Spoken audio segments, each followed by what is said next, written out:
In this slide, the first thing that I noticed was that my channel is missing. So, so the slide is wrong. Okay. I didn't try.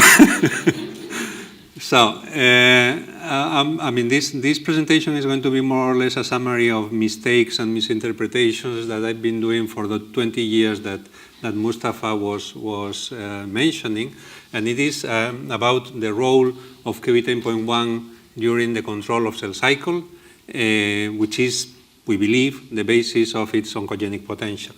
I normally used to start my presentations by trying to justify that potassium channels are important molecules in tumors. I don't think that's required any longer, so that's an established concept, so no one will cite us, so that's common knowledge. But potassium channels in particular are implicated in essentially all the hallmarks, all the important properties of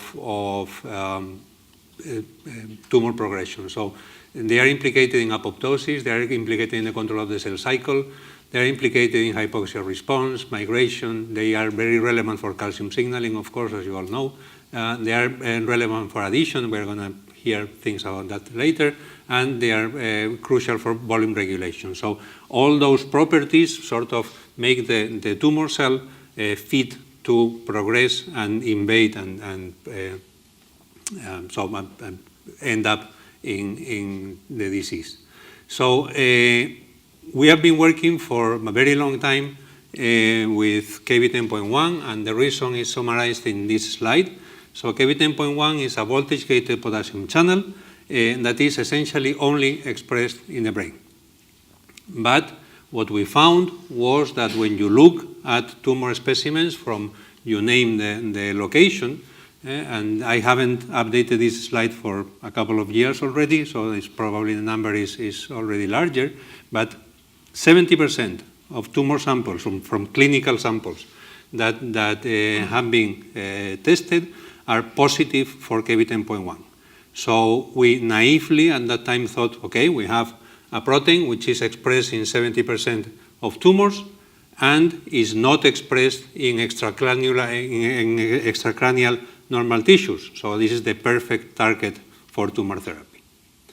On top of that, Kv10.1 is implicated in the outcome of the disease, and this is just a very short summary. So we look, for example, in acute myeloid leukemia, and we found that those patients that were Kv10.1 negative had a better outcome than those patients that were Kv10.1 positive.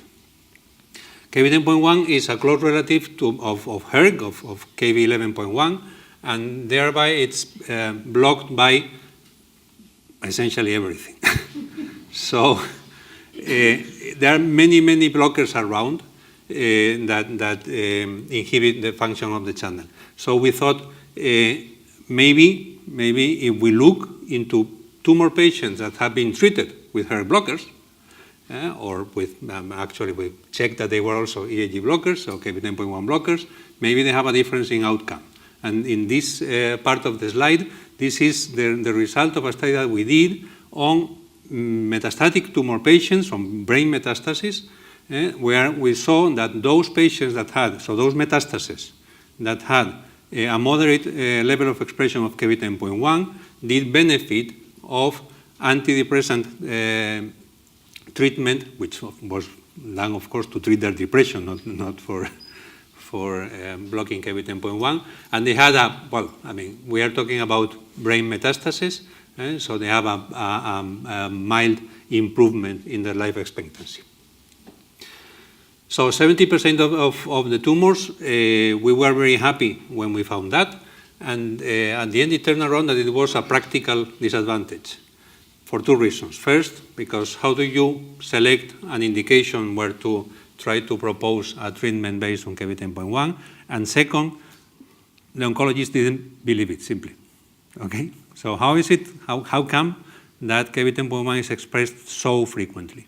And then we came across this paper here, which is not by us, where they found that the promoter of Kv10.1 has a binding site for the master controller of the cell cycle, which is the transcription factor E2F1. E2F1 is repressed by P53, the famous anti-oncogene, and also it's normally in a complex with retinoblastoma, which is also an anti-oncogene. So under normal conditions, the expression of KBT10.1 is repressed. If for some reason we cancel, we inhibit P53 or mutate or inhibit retinoblastoma, and that happens, for example, with human papillomavirus or with papilloma infection or by estrogens or by AKT activation, then we switch on E2F1 and we switch on KBT10.1. We can, if you want, discuss afterwards about more data about this, but just the important message of this slide is that this alone could account for 70% of human epithelial tumors. So what so now we have the expression in tumor cells, but how do we how does KBT10.1 improve the growth of the tumor, which is something that we have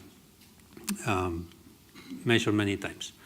And we realized that in mice, in embryonic fibroblasts from mice where we had knocked out KBT10.1, or if we do knockdown of KBT10.1, we get an increment. Of course, it couldn't be easy. We get an increment in, so this is just measurement of cell cycle. This would be G1.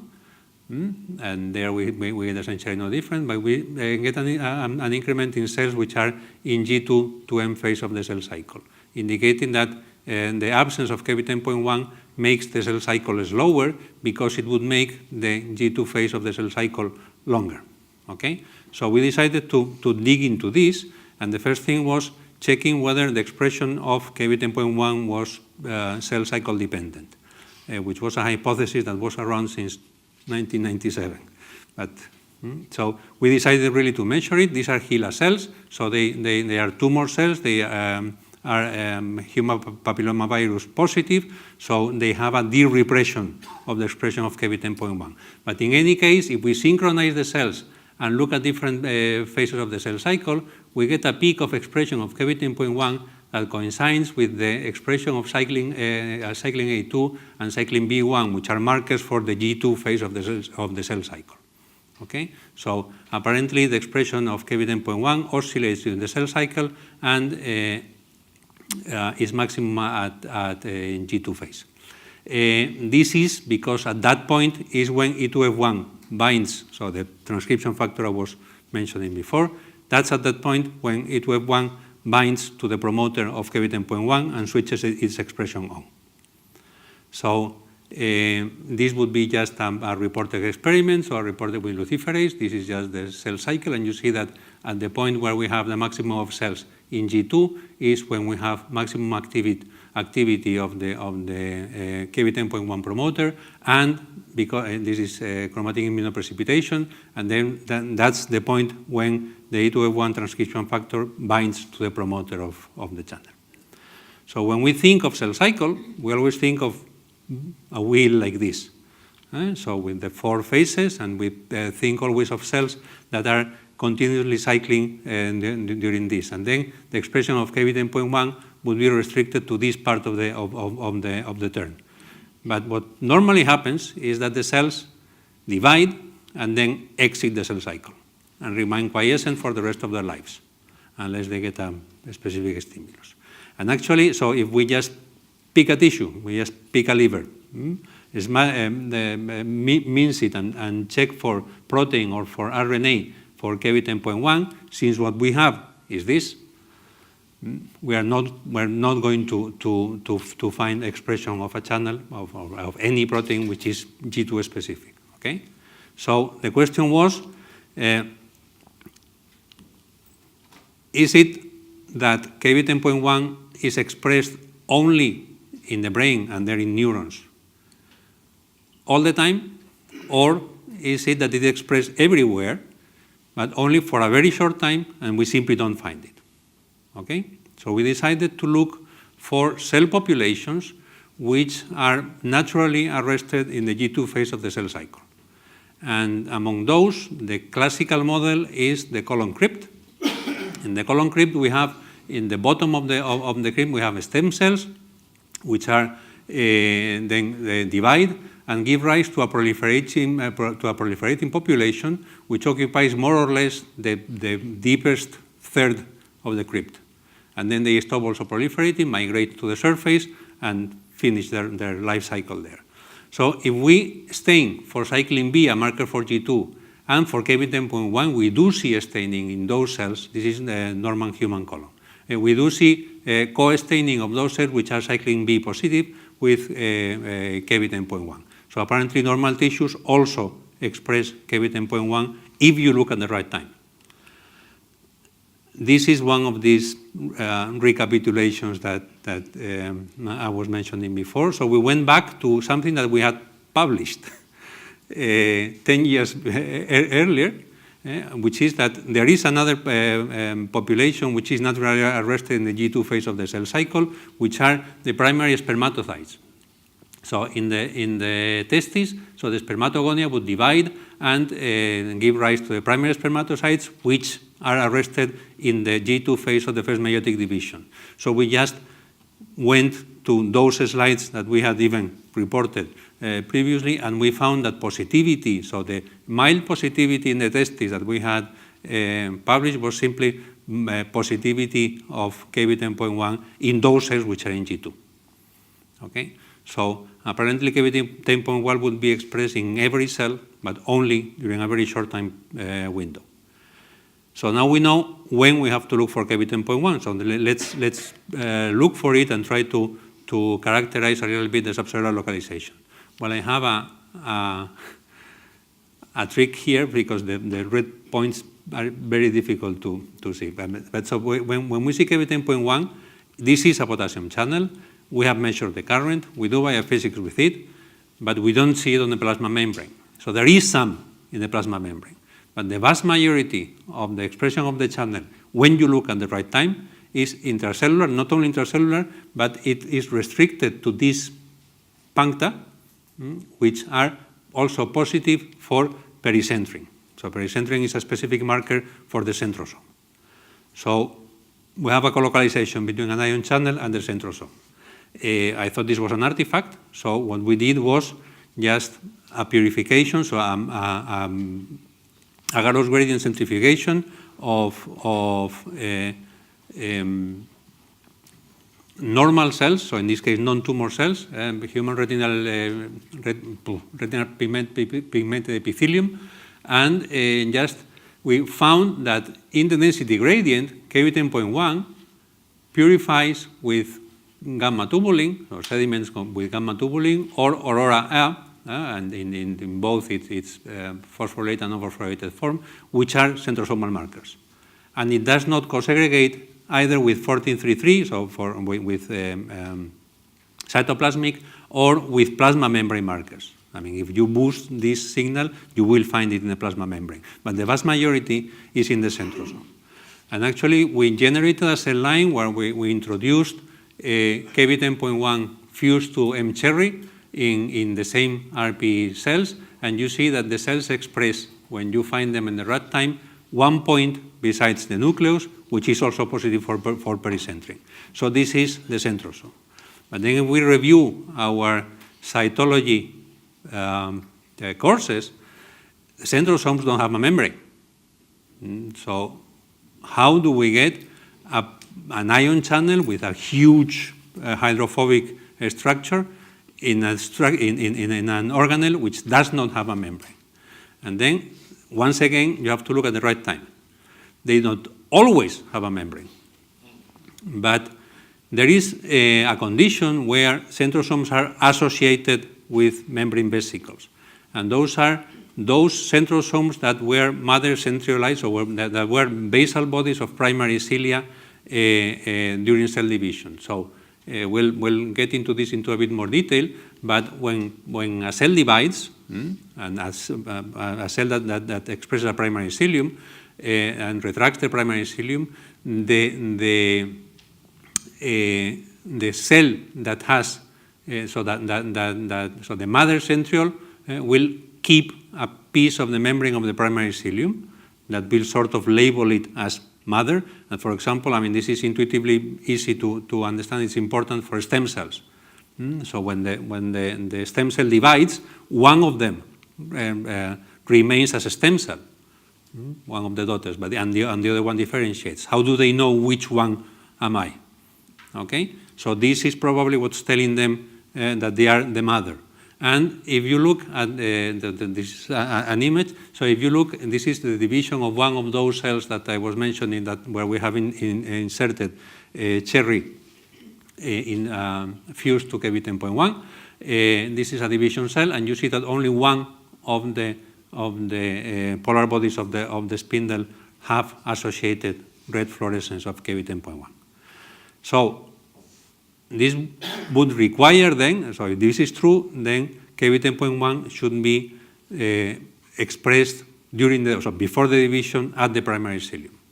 And I mean, normally I make the introduction of the primary cilium very short, but this is an organelle I fell in love with a few years ago. So it was described in 1898 and then forgotten for a century and described in textbooks as an abortive cilium. So it's useless, it does nothing. But it turns out that it does a lot of things. I just want you to keep this image of the cilium. So the primary cilium is not a structure popping out of the cell. It's a structure looking out of the cell, but getting very deep inside the cell. Okay? So this is a signaling hub, and for example, Wind or Sonic Hedgehog or PDGF alpha, those are signaling systems which are spatially restricted to the primary cilium. So they happen only in that small piece of membrane. Okay? But when the cell divides, and the basal body of the primary cilium is the mother centriole. So it is the centriole that was already present in the preceding cell. So when the cell divides, the cilium is retracted, and the centrioli are released to act as polar bodies for the spindle formation. So when the cilium disappears, it's actually at the G2 phase of the cell cycle. And then again, recapitulating the knowledge that we have accumulated over the years, so to say. I mean, it sounds a bit pretentious, but so we had done a number of studies on interacting proteins with Kv10.1.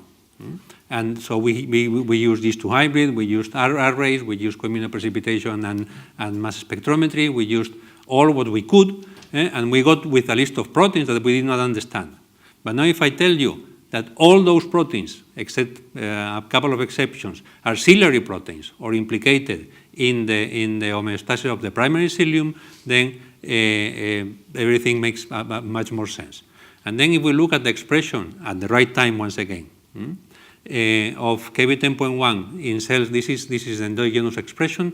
This is an antibody. You see this would be the primary cilium. It's stained with acetylated alpha tubulin. And you see that the cilia have positivity for Kv10.1 close to their base. The same thing happens with this CRISPR. This is the same thing happens with this. Can you see the red thing there? Well, I jump over it because it's not. So when the cilium retracts, Kv10.1 is expressed at its base. If we inhibit or knock down Kv10.1, what we get are more cilia. And in a much more complex mechanism, if we overexpress Kv10.1, what we get are less cilia. Okay? So this would be the knockdown of Kv10.1, and we stimulate the cells so that they retract the primary cilium, and you see that the cells where we have knocked down Kv10.1 remain with a cilium, while the others simply just resorb it. And the same thing happens, or at least a delay, happens if we block Kv10.1 using a stem method. The same thing, so the equivalent results we got from fibroblasts, embryonic fibroblasts obtained from knockout mice, where, I mean, most dramatically after the stimulation of, so when the cells are starting to enter the G2 phase of the cell cycle, we get an increase in cells which produce a cilium. This also showed, gave us the answer to a question that had been around for a very long time, which is that Kv10.1 has in the C-terminus a perfect nuclear localization signal that we never understood. So it turns out that the mechanisms that control translocation between the nucleoplasm and the cytoplasm, so the nuclear pore, and those that control the translocation between ciliary proteins and the cytoplasm are exactly the same. So the nucleoporins located at the base of the primary cilium. What happens if we remove the ciliary localization signal? We don't call it nuclear localization signal any longer. If we remove the ciliary localization signal, Kv10.1 doesn't go to the base of the cilium any longer, but what happens is that then that mutant is not able to modify the amount of cilia that are produced by cells transfected with that. So if we are overexpressing here, okay? So we overexpress Kv10.1, we get less cilia. If we overexpress the deletion mutant, the number of cilia is not changed. But what's most important is that this deletion channel is not oncogenic any longer. Okay? So that's the, so what we attribute then is the I'm going to jump over 2 slides because I'm on time. The mechanism, I don't enter into that, but something which is relevant. We hadn't found any mutation and any pathological condition that was associated with a problem with Kv10.1. But last year, there were 2 syndromes detected which are originated by a gain-of-function mutation in Kv10.1, which have epilepsy, but they also have the classical characteristics of hypertelorism and facial problems and digital problems, which are typical of alterations in the sonic hedgehog pathway, which, as I said, occurs at the primary cilium. So what these people seem to have is a ciliopathy, so a lack of primary cilia that induces developmental deficits. And, well, with that, thank you very much. And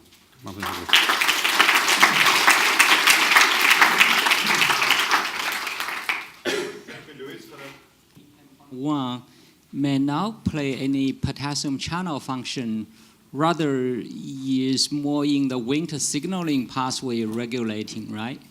Well, that's part of the story, but in this particular case, in the resorption of the primary cilium, and those were the slides that I went over, what we believe it does is controlling the lipid composition at the base of the primary cilium by controlling the voltage there. So at the base of the primary cilium, there is a necklace of PIP2 that sort of keeps a frontier between the ciliary membrane and the rest of the plasma membrane. If you hyperpolarize that, you would disaggregate that and then allow the proteins to diffuse out of the primary cilium. But you think that's really membrane potential rather than the GLI1, GLI2 Wnt signaling? So when you have disrupted the primary cilium, then we have alterations in GLI1 and GLI2. But only when we preserve the cilia. In the neural stem cell, the membrane potential may not be that high, right? Membrane potential in that case. I mean, one problem that we have is that inside the primary cilium, there's only one measurement published by David Clapham. So the primary cilium is depolarized with respect of the rest of to the rest of the cell.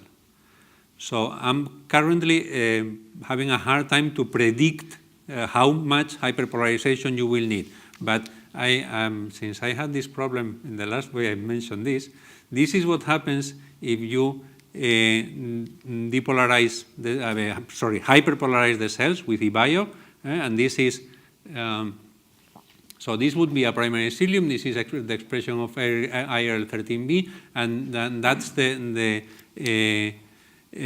so it's a reporter for PIP2, okay? And then when you hyperpolarize it, there is a sort of disgregation of the PIP2. There's an increase in the background, and the cilium retracts. Thank you. Good. Any other questions? Luis, can I ask you, am I right in thinking there are some isoforms of 10.1?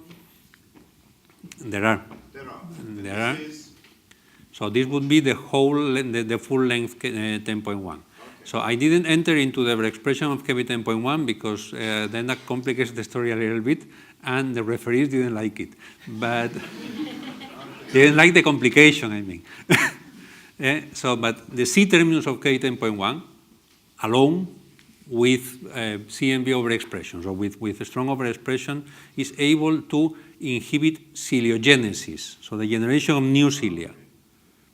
But what I'm talking about is only the resorption, the retraction of the primary cilium, and that's dependent on permeation. That's because it's a channel.